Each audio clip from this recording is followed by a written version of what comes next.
Today's talk is titled, Beware the Counterfeit. And the reason why I say that is because, well, first of all, it came to me this morning, beware the counterfeit. I was thinking about my dad being a diamond cutter. And you and I look at a cubic zirconian diamond, which is not a real diamond, it's a man-made diamond. It looks like a diamond to me. But to the trained eye, to the person that knows the difference, they put their little monocle in and they look at it real closely and they go, nope, it's not real.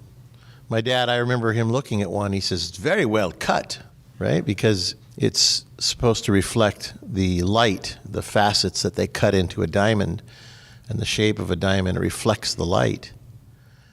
But it's not the real thing. I guess the reason why I say that is that as I'm on my journey, and we are on our journeys collectively, we are going to encounter many counterfeit people that pretend to reflect the light, pretend to know and be knowledgeable about life and our Creator and the journey.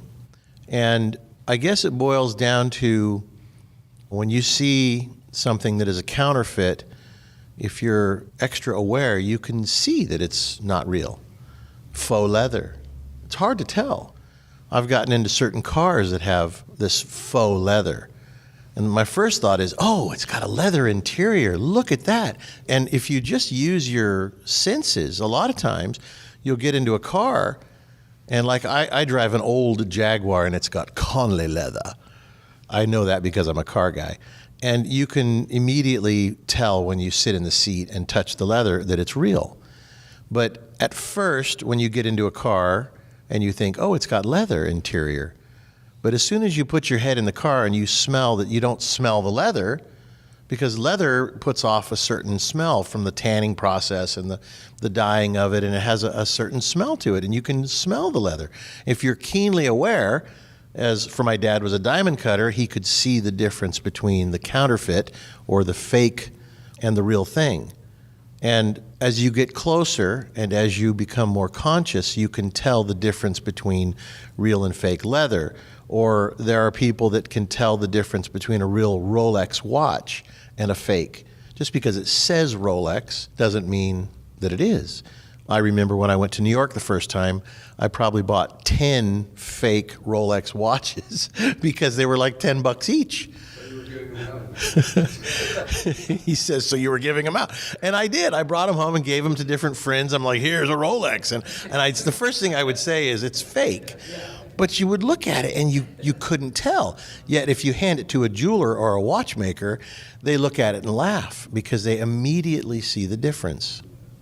So the question is, after those examples, when we're going through our lives and somebody comes to you and pretends to be a spiritual leader, how can you tell the difference between a counterfeit and the real thing?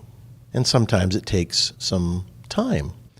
I think all of us have had opportunities to deal with and interact with counterfeit spiritual leaders. As we go through our lives, we will see them come and go. We've seen them play their stories out on television. And I think a lot of us went, yeah, I always thought that guy or that woman was a fake or this, that, or the other. But as I go through my life, I sure would like to see these things sooner than later, right? Because we go down these roads following certain people and we waste a whole lot of life. And such a thing has happened here recently with somebody that we know that was in our group that peeled off and started doing their own thing. And I have a lot of people that have said things to me like, I can't believe it. I just can't believe it. This person is the godfather to my son. And this person has really helped me. And this person this, and this person that. And I think to myself, yeah, okay. And it doesn't mean to say that these people in your lives can't teach you something. Because believe it or not, they can.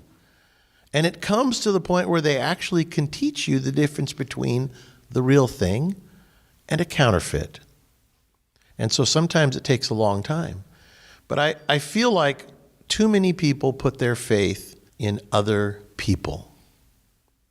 And that's a big problem, because then they have somebody to blame when things don't go right. Oh, it was his fault. Look, he took me down the wrong road. She said this and she said that, and I listened to her and I believed in her.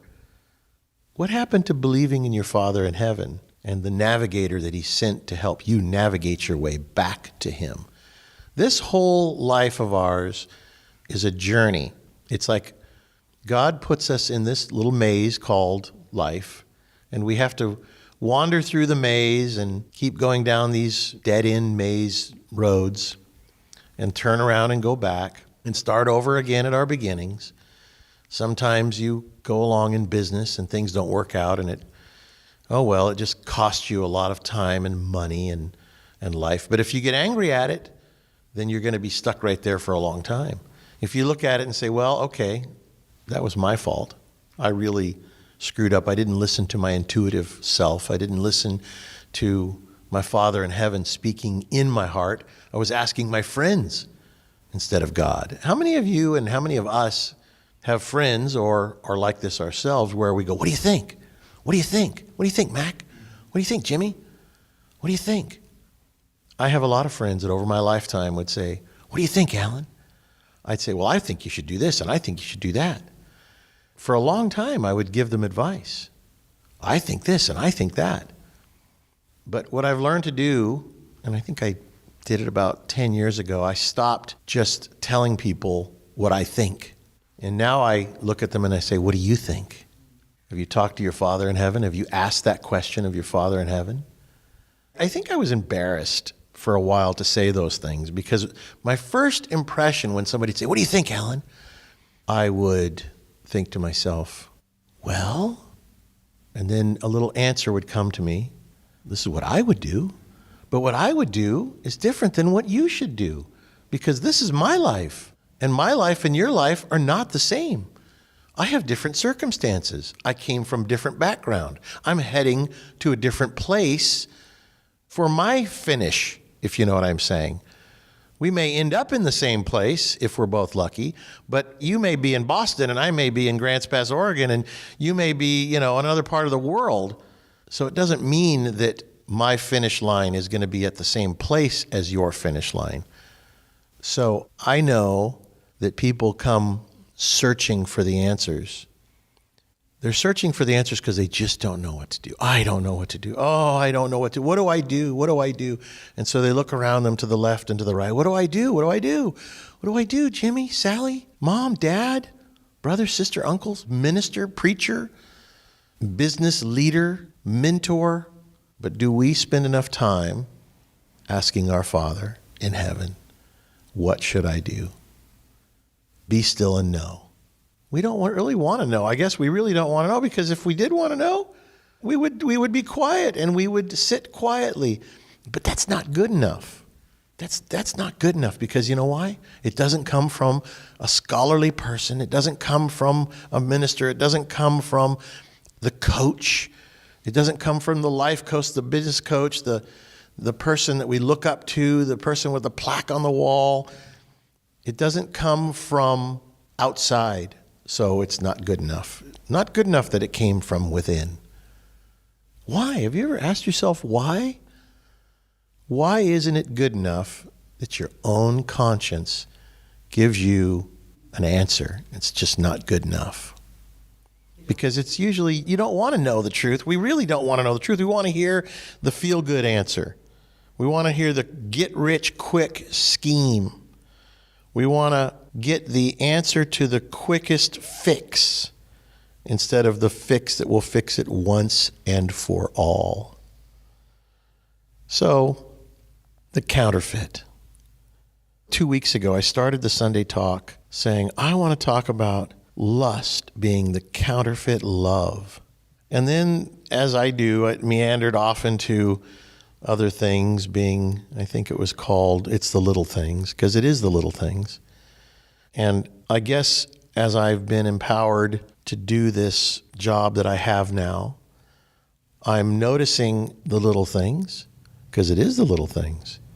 Because God will give you these answers that you seek in the littlest way. I came to this building the other day, and there was 2 big ravens.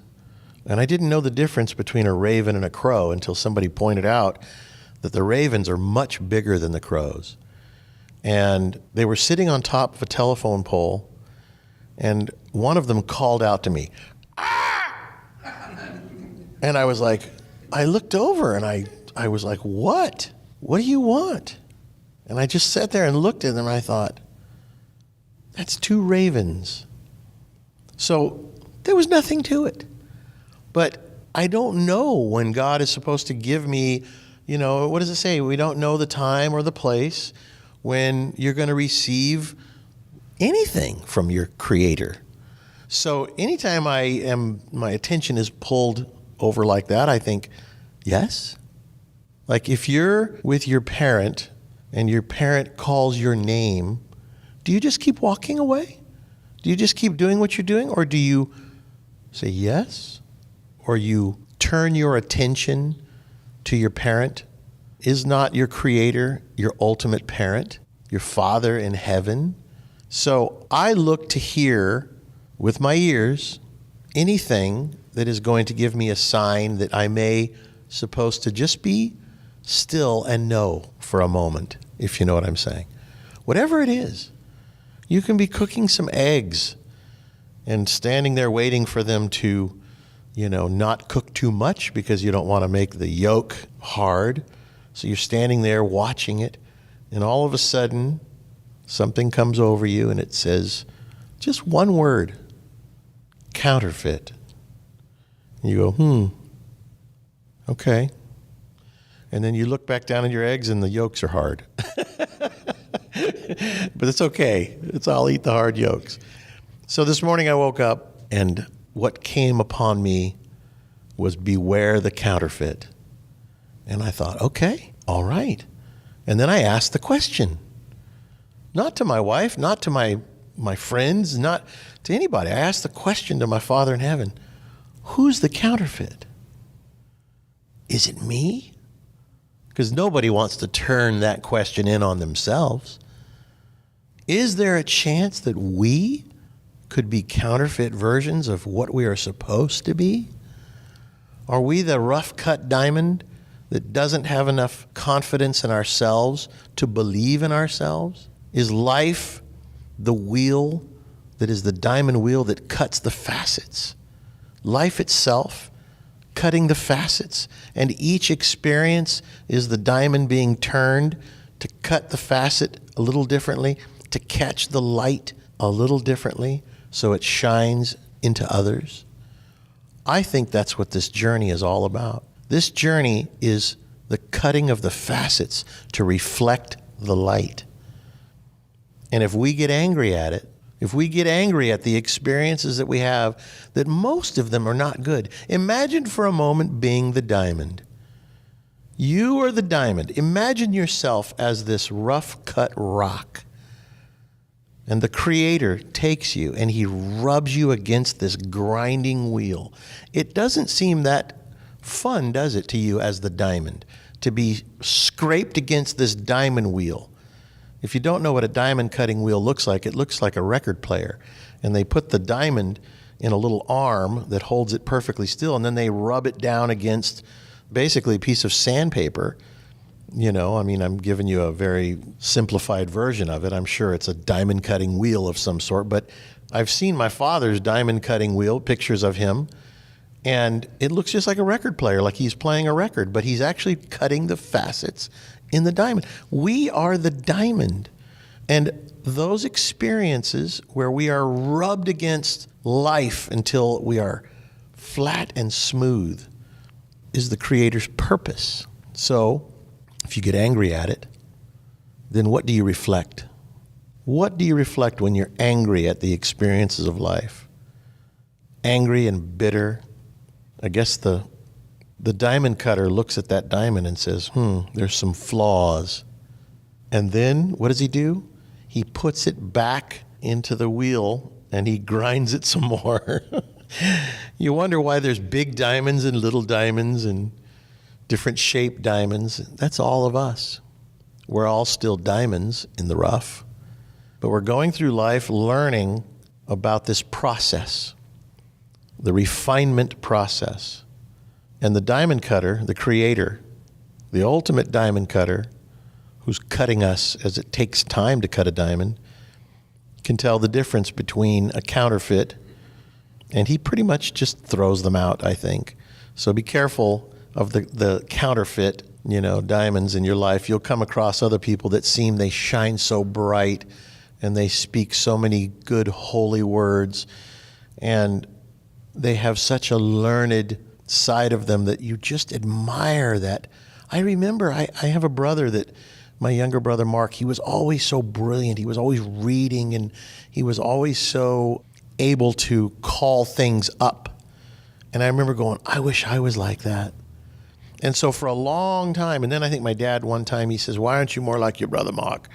I used to want to be like my brother. I wanted to be a good surfer like my brother David. I wanted to be a good builder like my brother Michael. I wanted to be a free spirit like my sister Diane. She was a very free spirit. And I wanted to be like my dad. I wanted to be a good speaker like my dad. But I wanted the words to carry the message, not just fancy words. And so I knew the difference between me being a counterfeit and me being the real thing. And I didn't ever want to be a counterfeit version of my dad. Probably that's why I do this talk the way I do with you folks, and the way I've done it since I started a few years ago. Completely different than what my dad does. Completely different, because I can't do what he did yet. I'm not the diamond he was yet.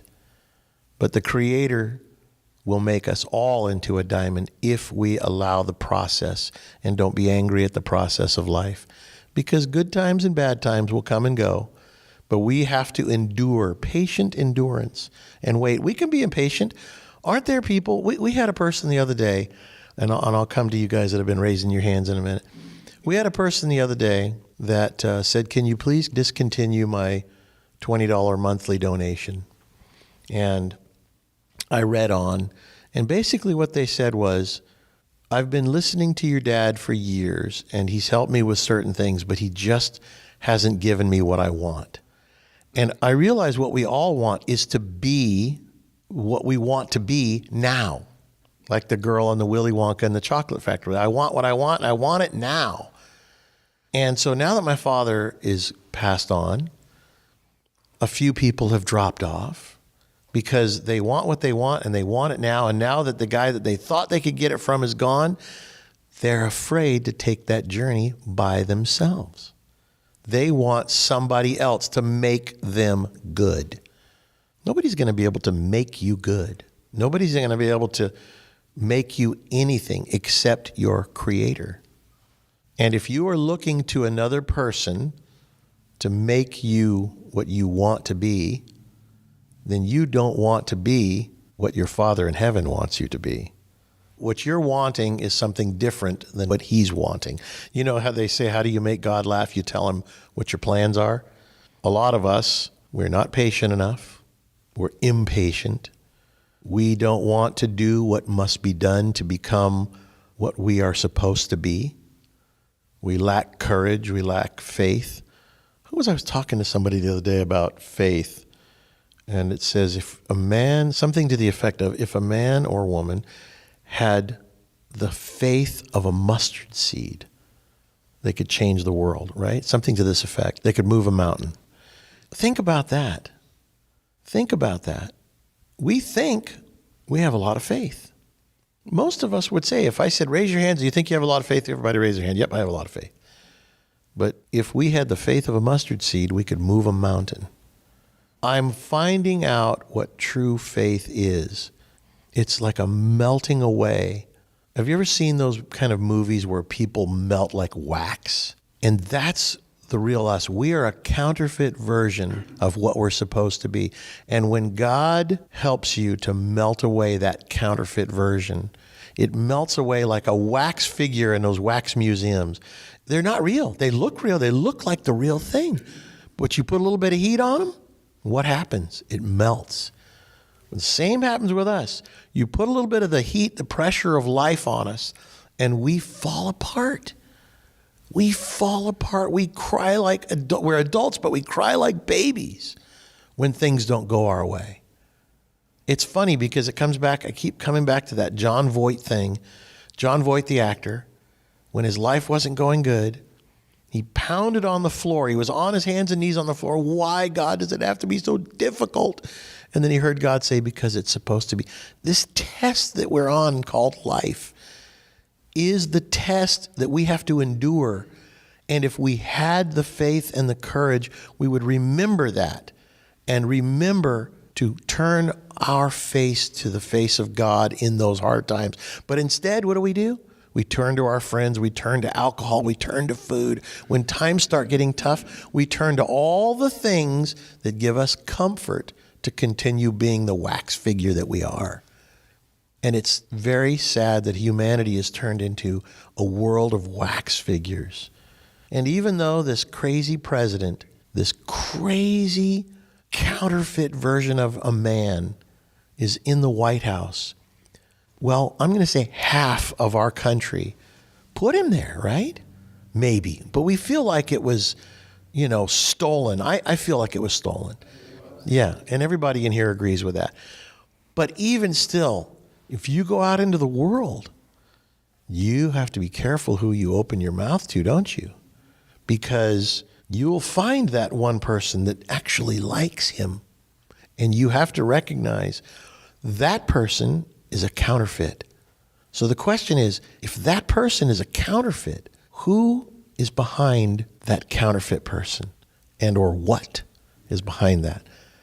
We become slowly but surely turned into counterfeits if we're not careful. But I hope that we, the collective group of the folks that have listened to my father for years and years and decades, are starting to wake up, because now that my dad is gone, that is the best thing that could have ever happened to you and us, because we must redirect our focus. Redirect the focus from the man, Roy Masters, any man or woman in this world, to your Creator and to your Savior. Because God sent His Son to save us, His only begotten Son, to save us from ourselves. From ourselves. But we, unfortunately, have gone so far down this road of always looking to somebody else for approval, looking to somebody else for the answers, that we forget where He is. He dwells within us. And so my message today is beware the counterfeit, because we are the counterfeit. It starts right here with us. It literally starts with us. Yeah, you were commenting on, there's an actor in Jumanji. He's a really masculine-looking guy, strong and everything. And one time he was being interviewed on the radio or on television, and it just blew my mind. He says, I cried when Biden became president. I go, jeez, this guy's something else. And in the movies, he is the guy, the guy you go to. But I just go, how could anybody? But some people are easily fooled, But, He cried with joy? Yeah, cried with joy that Biden won. I just go, damn. You were talking about how do you notice the counterfeit. I noticed that we grow up and we're trained to believe in people, believe in authority, like we're so used to listening to the outer voice. Like I used to listen to talk radio all the time, and I was addicted to hearing the common sense, but then I realized, well, I need to connect to that so I don't have to hear it from someone else, right? So people, there's an authority figure that there's just a different energy with the real thing, like with your father. When you're in the room there's a gentleness there, but there's a 100% assurity of where he's coming from. But with the counterfeit, it's some of the same words, but it's not the same energy, and you can sense it. And I've been guilty of it myself. They don't want to really necessarily see it because they may have to speak up to it and have some courage. And that's tough for people, you know. So it's interesting to think that you can take something like the Bible, and which is written for each one of our ability to find our way in this world, and you hand it to a person that is told to you that they are the authority. Even though you have the same Bible that person has, you hand yourself over to that person because they are the authority. And when you do that, you've actually stopped all growth within yourself, because then you're growing a different appendage. You're growing an intellect. You're growing knowledge instead of understanding. You're growing a memory bank instead of understanding. So my understanding now of why my father closed his, what I call church building down way back in the day, was he says, you guys are all too focused on me. He said, go out there and go to your churches and do what you're going to do. And if you like what I say, you can listen to me on the radio. He did that at a certain point, and I remember thinking, why are you doing that, Dad? And he told me, and I remember thinking to myself, yeah? Well, people go to church because they want to learn about, you know, God and Jesus and the journey. And I think, you know, yeah, well, why would you close your church down? Well, I'm on the radio 5 days a week, and then they can listen to me. They can, you know, get tapes and recordings. And because I know my dad knew that people used him as a crutch, and they weren't going inward. The be still and know part of the equation. What did God say? Be still and know that I am God. And so we tend to distract ourselves with all of these counterfeit gods. I have several friends that, you know, the Mormon friends, and I have a couple of Hindu friends, and if they think about all the different religions that have their gurus and things, and I always feel like, how sad, because they're continuing that journey of putting their faith in man or in humanity instead of the Father in heaven. And in my lifetime, getting advice from man has only gotten me in trouble. And as I've learned to listen to my Father in my heart and be directed by what he tells me, and sometimes when I say that, you think, oh, well, what did he say? It isn't that way at all. It's just, it's like, I don't know how to even put words on it. My dad calls it the wordless word, right? You guys have heard him say that. It's not words. It's more like a knowing and a come this way or go that way. Or he'll sometimes give me a beware the counterfeit. And sometimes a word like the word counterfeit will hang on me for a month or more. It'll hang on me, and I keep saying, what does it mean? Why? What? When? How? Where? And I don't know until I do know. And then once I know, I go, oh, I get it. Because it's an otherworldly thing. It's not this world. It's not of this world. It's when you know, you know. Like you guys know my dad, and you know that he knew something. And that was so intriguing and so interesting to all of us, right? All of you and me too. I knew my dad knew something. And that was, to me, the part that made me continue to follow my own dad in this direction, that he was going in life. But you can't just give it lip service. It has to be a change in your life. A change in your life that makes you want to be different. Not only be different, but be more perfect. And you can't just say, like after you're baptized and say, okay, now I'm saved, and that's the end of it. No, it's living beyond that part. And that's only the beginning of the change. Every day is another beginning of that change. And when you make the mistakes, the death of the sin is the separation from God. So the more you sin, the more you tempt God to separate from you.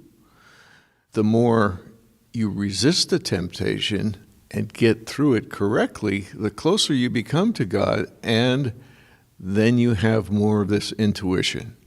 So God doesn't separate from you, you separate from him. Let's just make sure we clarify that. God is the corner post. We separate from him.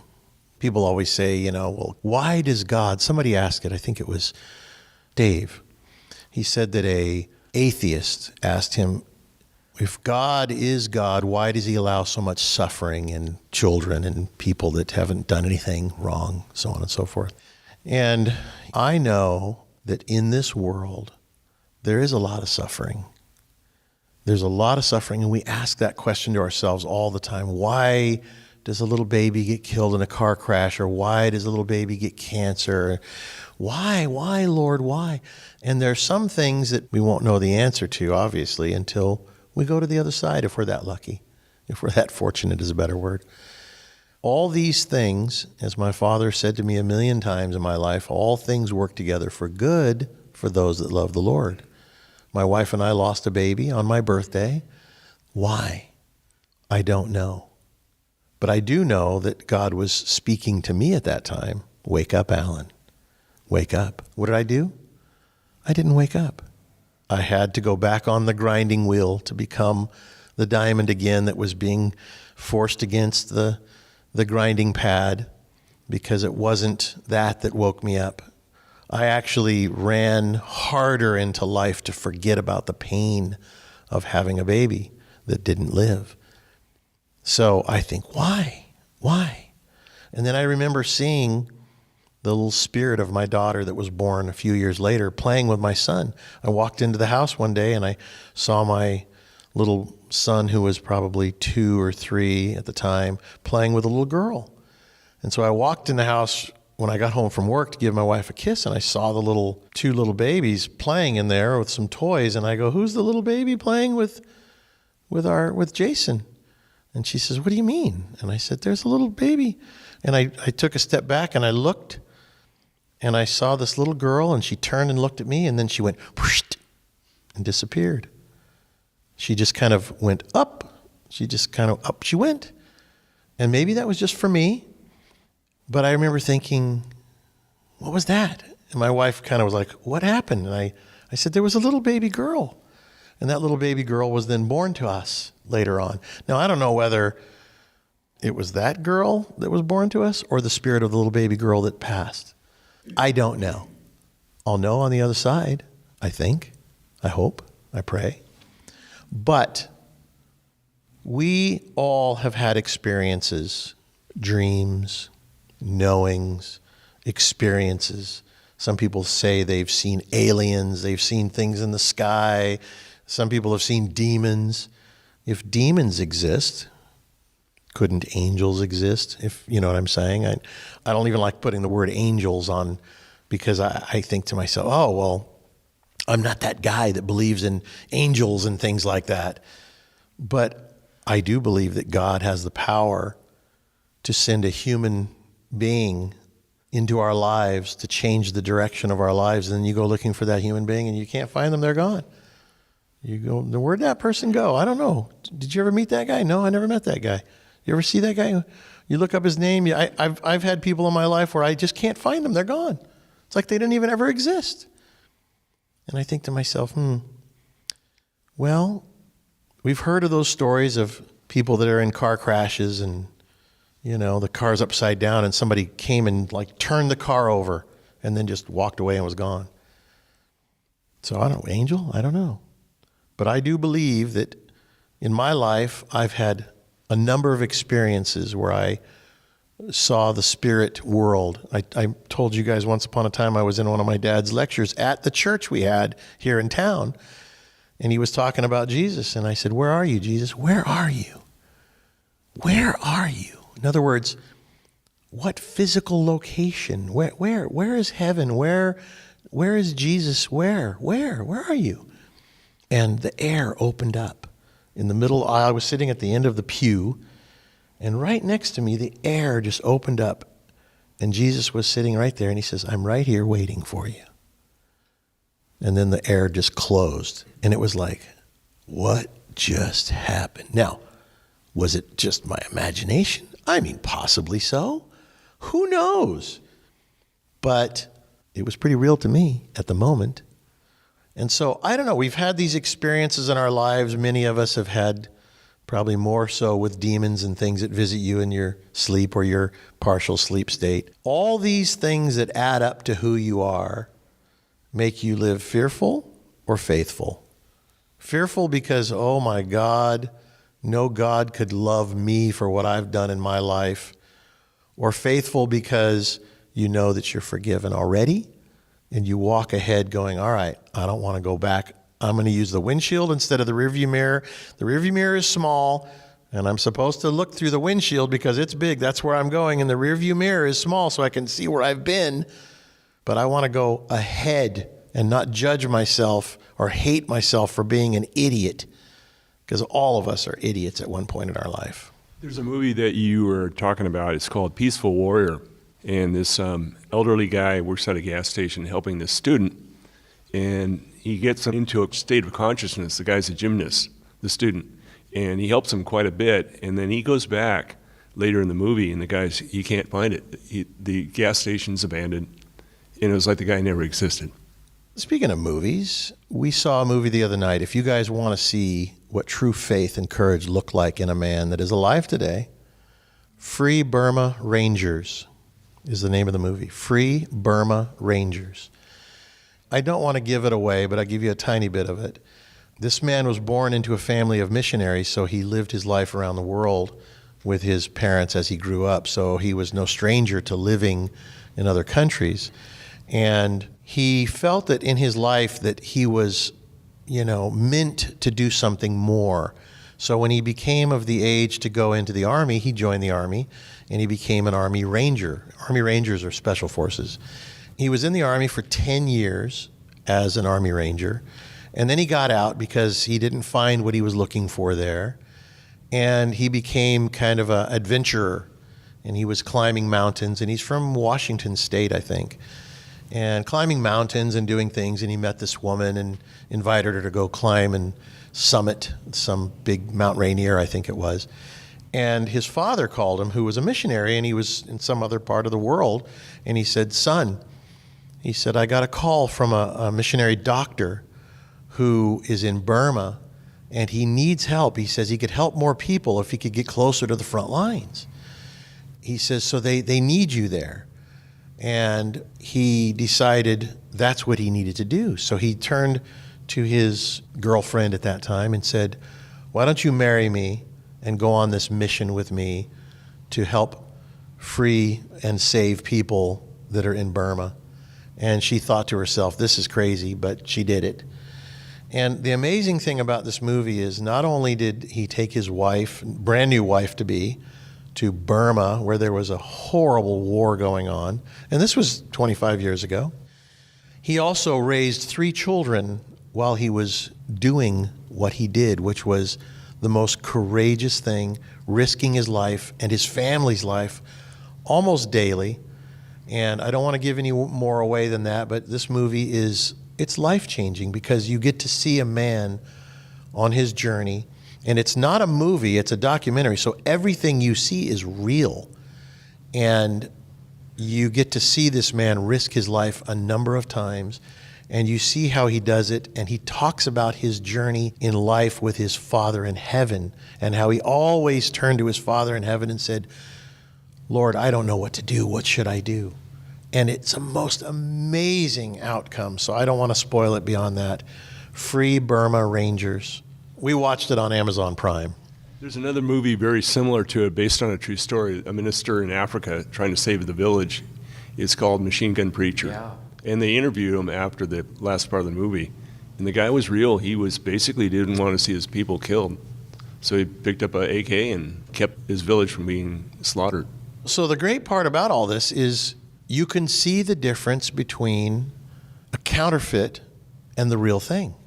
And as we're on our journey through life, as we're going on this journey through life together, since these folks here in this building are my neighbors, my friends, my brothers and sisters, we're supposed to see the counterfeit, and we're supposed to tell our friends maybe about the counterfeit. It's about being able to see the counterfeit for yourself as you do your walk in your day, in your life, as you walk through life, as you deal with people that come to you and want to spend time with you and do things with you. Not that you should look at them and say, what do you want from me? I'm not talking about that. It's just living your life consciously. And then you will get these little knowings, the little wordless words that say whatever they say to you. For me, counterfeit, that's a word that came to me lately. But I find that I'm going through my life now and I'm seeing these counterfeits sooner. And let me tell you how thankful I am. I am so thankful because I feel like I have wasted a lot of time in my life on being counterfeit and running with other counterfeits.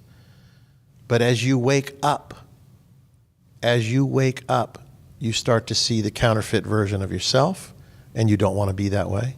You don't have to be hard on yourself, just don't want to be that way. Just be aware of it, and you start to see the counterfeit version of others. And then guess what? If you are that diamond, then the light will come through you and reflect into others. And that's what happens if you are God's diamond. You reflect His light into others, and they then want to be like you, and they may say to you, what is different about you? You have to simply guide them inward. Say, just ask yourself that question. Look inside. Here, try this meditation. See if you don't see something. Because everybody comes, what should I do?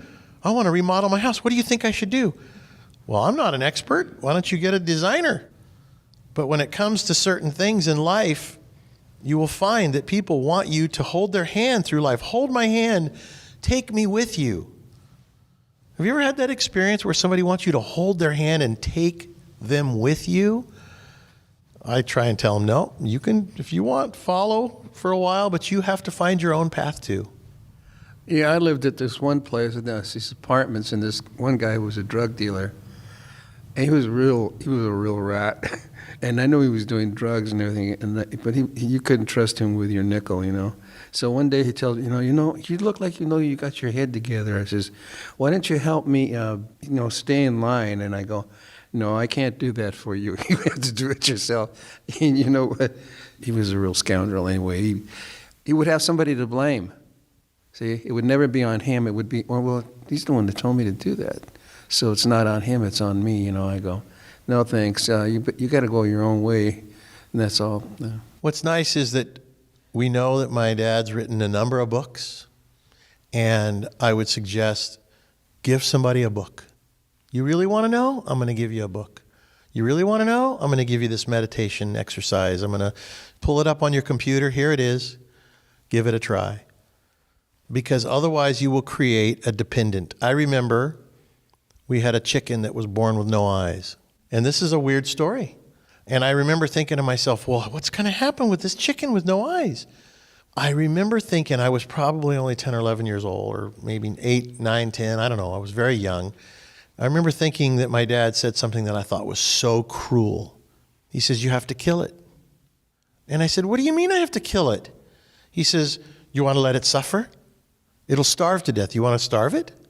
He said, you have to kill it. And I was like, what are you talking about? And there's no, I can't kill it. He says, that chicken with no eyes, it will become dependent on you, and you will belong to that chicken. You won't be able to do anything because that chicken will need you to eat every day.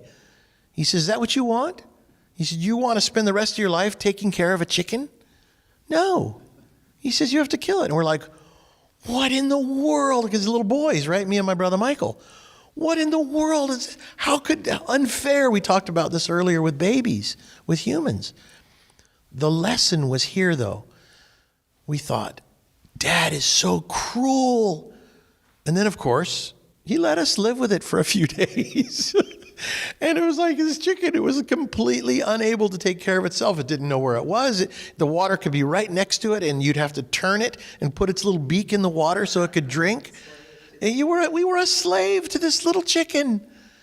And it seemed so insane until after a while we realized And some life's lessons are cruel, aren't they? They are cruel. So when an atheist says to you, why does God do this?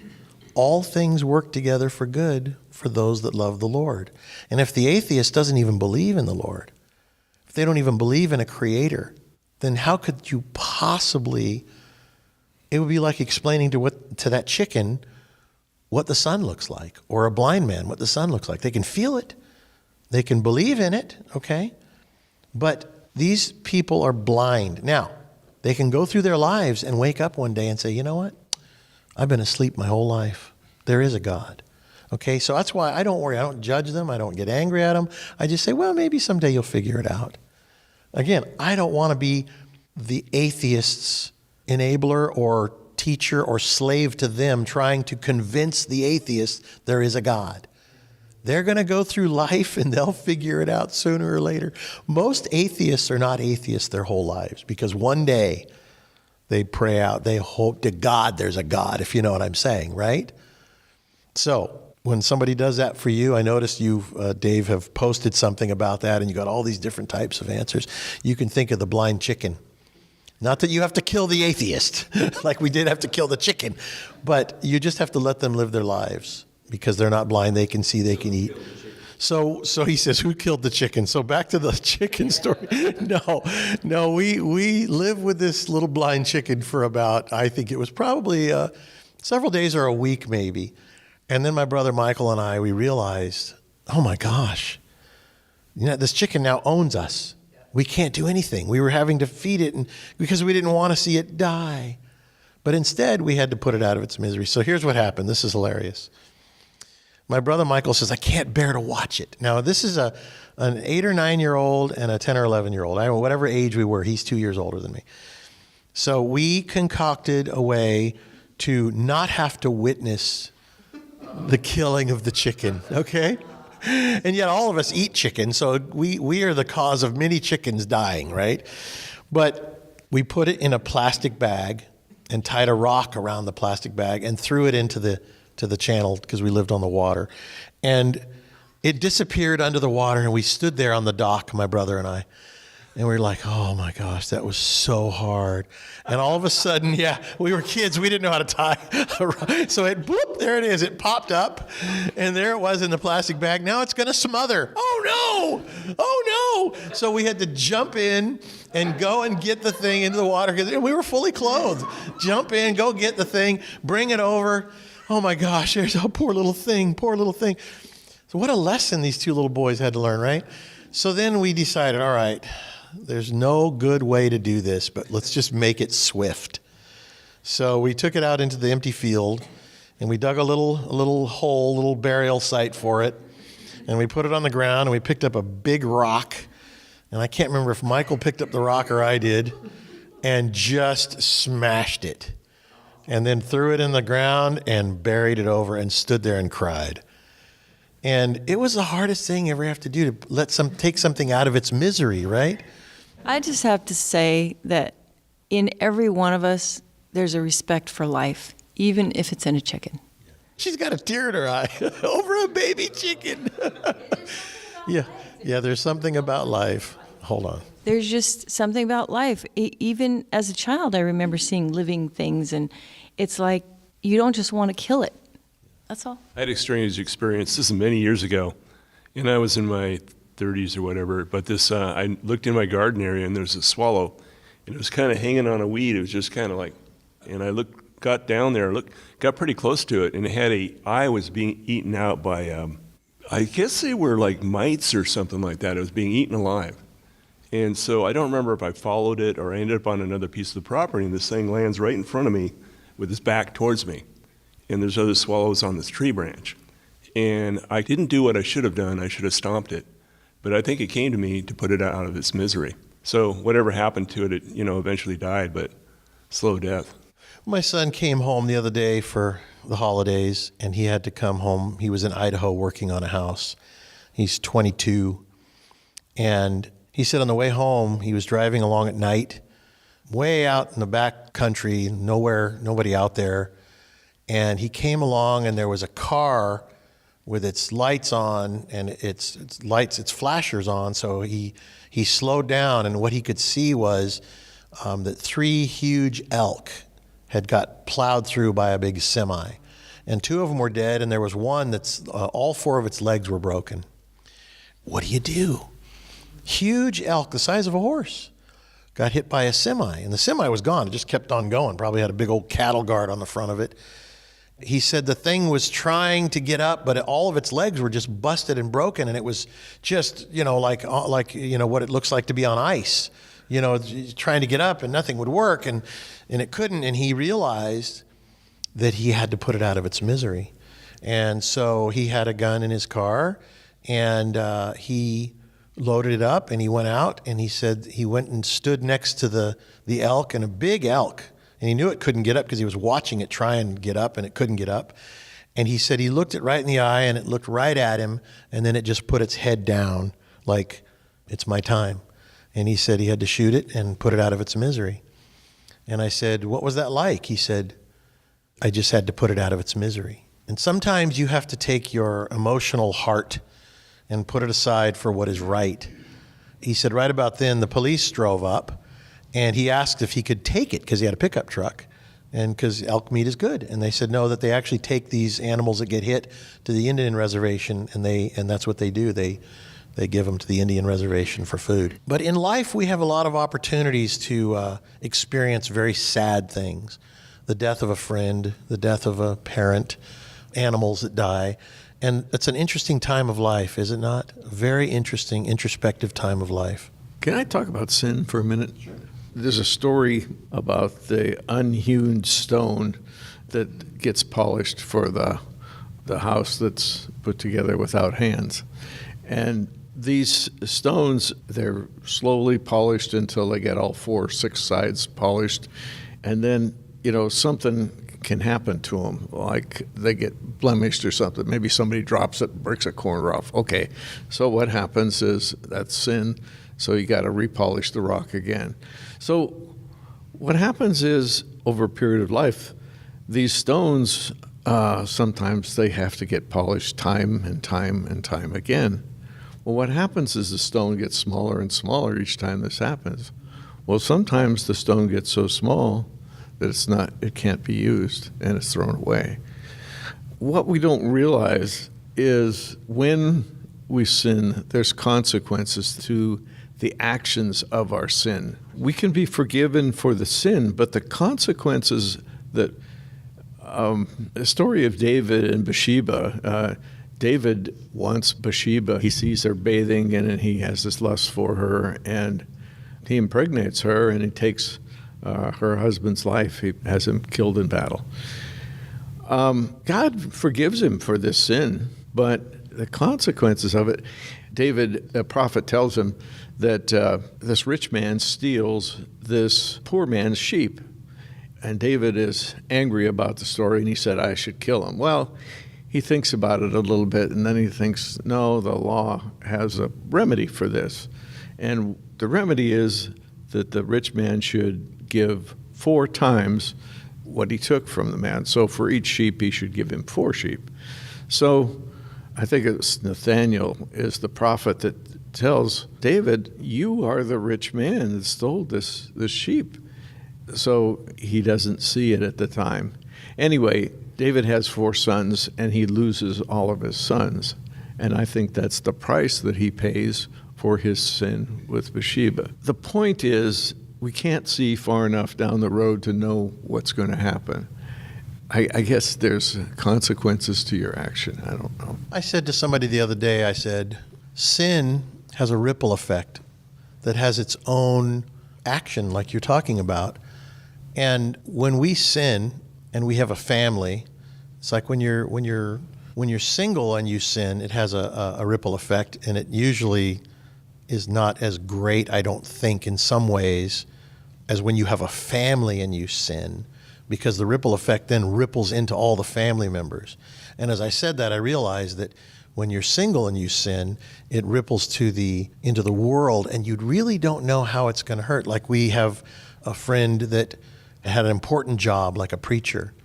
And when a preacher sins, when a preacher does things that are wrong, or a minister, or whatever you want to call this person that is supposed to be teaching God's word, the ripple effect is great. And you know who wants to heap coals on the head of the sinner at that point? The devil. Because the devil is waiting for those that are given these important jobs to do these wrong things, because he, the sinner, has helped lead God's people astray. And so that ripple effect is going to be heavy on that sinner's head, the heaping of coals, I should say. But I mean, all of us, every one of us, is responsible for the whole world, because look what one man did.